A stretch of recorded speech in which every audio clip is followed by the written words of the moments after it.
പണി എഴുന്നേക്കടാ. ഇല്ലടാ, ഞാനില്ല, എണീക്കില്ല. വിശന്ന് ഹൃദയം പൊട്ടി ഞാനിപ്പോ ചാകും. വിശന്നിട്ട് ഹൃദയം പൊട്ടി ഇന്നേവരാരും ചത്തിട്ടില്ലടാ. അവസാനമായി എനിക്കൊരു ആഗ്രഹമുണ്ട്. നീയുമായി സുഖമായി ജീവിക്കണം. നിങ്ങൾക്ക് ജനിക്കുന്ന കുഞ്ഞിന് എന്റെ പേര് ഇടണം. അത്രയും വേണോടാ? എടാ, നിന്നെ പോലെ തന്നെയല്ലേ ഞാനും. എനിക്ക് വിശക്കുന്നില്ലേ? കുറച്ചൊക്കെ സഹിക്കണോടാ. എന്റെ തന്ത ചത്ത ഞാൻ സഹിക്കും. വിശപ്പ് സഹിക്കാൻ പറ്റില്ലടാ. പണ്ടാറടങ്ങാൻ എനിക്ക് പലതും കിട്ടുമെന്ന് നോക്കാം. വാടാ.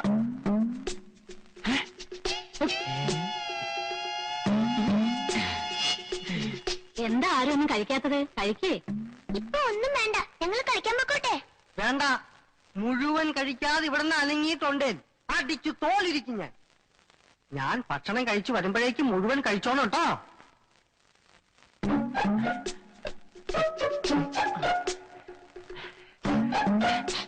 മാമന്മാരെ മനസ്സിലായ മക്കളെ? ഇങ്ങനെ ചോദിച്ച കുട്ടികൾക്ക് മനസ്സിലാവില്ല. നമ്പൂരി ഭാഷ ചോദിക്കണം. എങ്കിൽ എഴുന്നള്ളിക്ക്. മാമന്മാരെ മനസ്സിലായ അമ്മയാക്കൾക്ക്. ശവം മാറി. നിങ്ങൾക്ക് ആഹാരം കഴിക്കണ്ടേ? വേണ്ട, കഴിച്ചാൻ പോണോ? പോണം. ആഹാരം കഴിച്ചിട്ട് നമുക്ക് കഴിച്ചാൻ പോവാ. ആഹാരം കഴിക്കണ്ട എങ്ങനെയെന്ന് മാമൻ കാണിച്ചു തരേ. അങ്ങനെ എടുത്തിട്ട് ഇതെങ്ങനെ എങ്ങനെ ആക്കിയിട്ട് പിന്നെ ഇതാ അങ്ങനെയല്ല, ഇങ്ങനെ ഇട്ടിട്ട് ഇങ്ങനെ ഇങ്ങനെ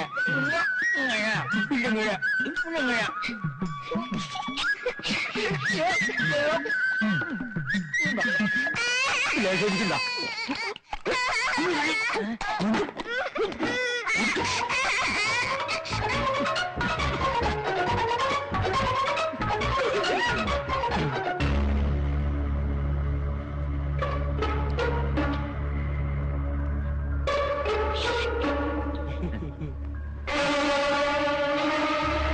നോക്കി നിൽക്കാതെ നടക്കുക.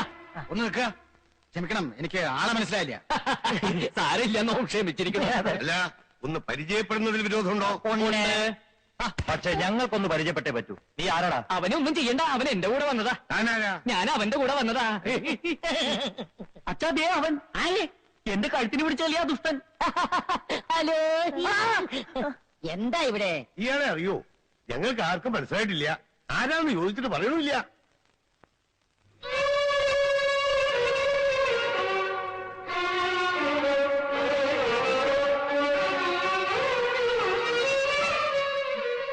ഇത്രയും നേരം ഞാനിവിടെ പ്രതിമ പോലെ നിന്നു കൊടുത്തു. ഒരാളെങ്കിലും എന്നെ തിരിച്ചറിയുന്ന പ്രതീക്ഷിച്ച്. ഇവർക്ക് ആർക്കും എന്നെ മനസ്സിലാവാത്ത സ്ഥിതിക്ക് ഇനി ഞാനിവിടെ നിൽക്കുന്നില്ല, അർത്ഥമില്ല. അതെ, ഒരു നിമിഷം പോലും നോമ ഇവിടെ നിൽക്കില്ല. നടക്കുക, അങ്ങ് മാറുക. നിൽക്കുക.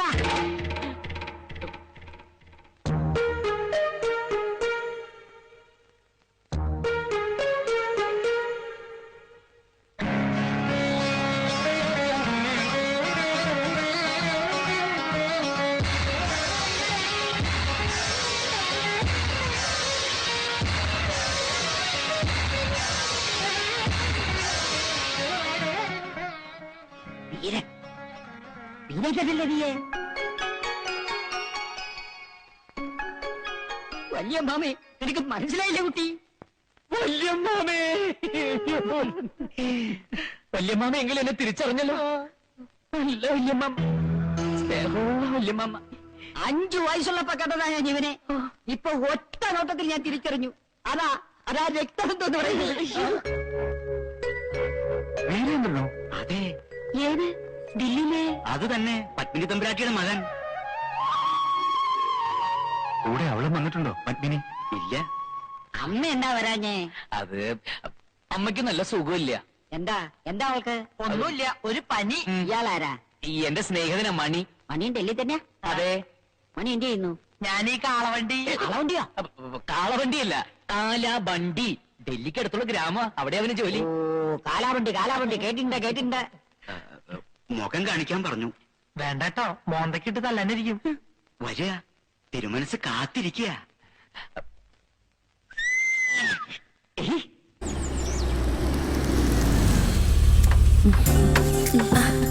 സോറി ട്ടോ, ലേറ്റ് ആയി. എക്സിക്യൂട്ടീവ് മീറ്റിംഗ് ഉണ്ടായിരുന്നു. ബൈ ദ ബൈ, ആരാ ഫ്രണ്ടിലിരിക്കുന്ന മോപ്പിൾസ്? ഒന്ന് എന്റെ അച്ഛന്, വണ്ണമുള്ളയാൾ ചേട്ടൻ അച്ഛൻ. ഈ കിളവന്മാരൊക്കെ വെറും വേസ്റ്റാ, പെട്ടെന്ന് ഡിസ്പോസ് ചെയ്യണം. വാ, കിളവന്മാരുടെ ഒരു നേട്ടം കണ്ടില്ലേ? ഇവരൊക്കെ ആരാ? അയലോക്കക്കാരാ. ഇളക്കവും പത്രാസും ഒക്കെ കണ്ടിട്ട് കുഴപ്പക്കാരാണെന്നാ തോന്നുന്നു. ഓ, അയ്യോ, പുറത്തുനിന്ന് കണ്ടപ്പോ ചെറുതാണെങ്കിലും നല്ല വീടാണെന്ന് തോന്നി. പക്ഷേ അടുക്കള വന്നപ്പോ സകല ഇംപ്രഷനും പോയി. അതെന്നെ നിന്ന് തിരിയാൻ പോലും സ്ഥലമില്ല. ഇന്നത്തെ കാലത്ത് യൂട്ടിലിറ്റി ഏരിയ ഇല്ലാത്ത ഒരു കിച്ചൺ സങ്കല്പിക്കാനേ വയ്യ. അയ്യോ, ഇറ്റ്സ് ഹൊറിബിൾ. വീട് കാണാൻ വന്നപ്പോ മഞ്ജു ഇതൊന്നും ശ്രദ്ധിച്ചില്ലേ? ഞാനല്ല വന്നത്, കുട്ടിയേട്ടനും അച്ഛനും കൂടിയാ. നെവർ മൈൻഡ് മഞ്ജു, കുറച്ചു കാലം താമസിച്ചു കഴിഞ്ഞ് ഈ തങ്ങ ഇടിച്ചു പൊളിച്ച് കളഞ്ഞാ മതി. പുള്ളിക്കാരൻ ആളെങ്ങനെയാ? റിസപ്റ്റീവ് ആണോ? എല്ലാ കാര്യത്തിലും മഞ്ജുവിന്റെ അഭിപ്രായം കൂടി ചോദിക്കാറുണ്ടോ? മുഖം മനസ്സിന്റെ കണ്ണാടിന്നാണ്. അങ്ങനെയല്ല, എല്ലാത്തിനും ഞാൻ എന്റെ സജഷൻസ് പറയും. പക്ഷേ പുള്ളിക്കാരൻ പിടിച്ച മുയലിന് 3 കൊമ്പ. അതല്ലേ സത്യം? അങ്ങനല്ല. നോക്ക് മഞ്ജു, ഇത് മഞ്ജുവിന്റെ മാത്രം പ്രശ്നമല്ല. അടിച്ചമർത്തപ്പെട്ട ഭാര്യ അതൊരു ആഗോള പ്രതിഭാസമാണ്. സ്ത്രീകൾ സംഘടിക്കുക, അത് മാത്രമേ ഉള്ളൂ ഈ പ്രശ്നത്തിന് ഒരു പരിഹാരം. സമാന ചിന്താഗതികളുള്ള സ്ത്രീകൾ കൈകോർക്കുക. ഈ ആശയത്തിൽ നിന്നും ജന്മം കൊണ്ടതാണ് സ്ത്രീ സമത്വവേദി എന്ന പ്രസ്ഥാനം. സ്ത്രീയും പുരുഷനും സമാസമം, അതാണ് ഞങ്ങളുടെ മുദ്രാവാക്യം. ഗംഗേ, നീ നമ്മുടെ ബ്രോഷറിങ് എടുത്തോ.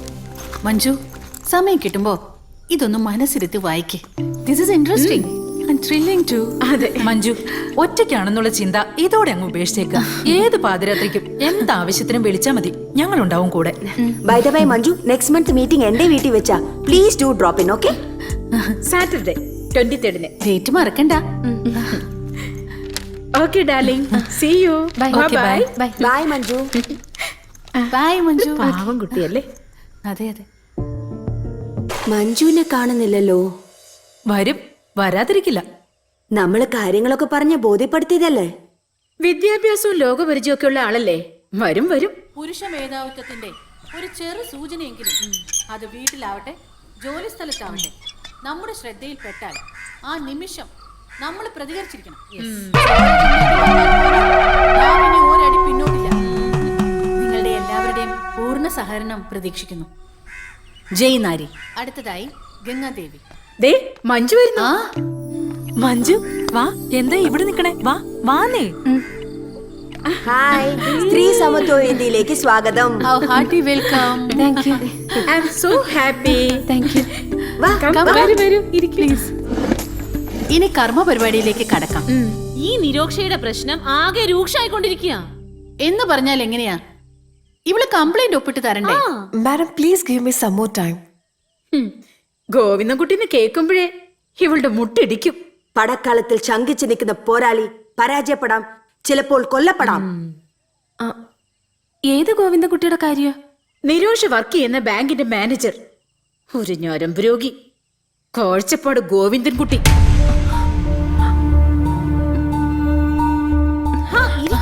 ഇപ്പൊ ഇങ്ങ് വന്നല്ലേ ഉള്ളൂ.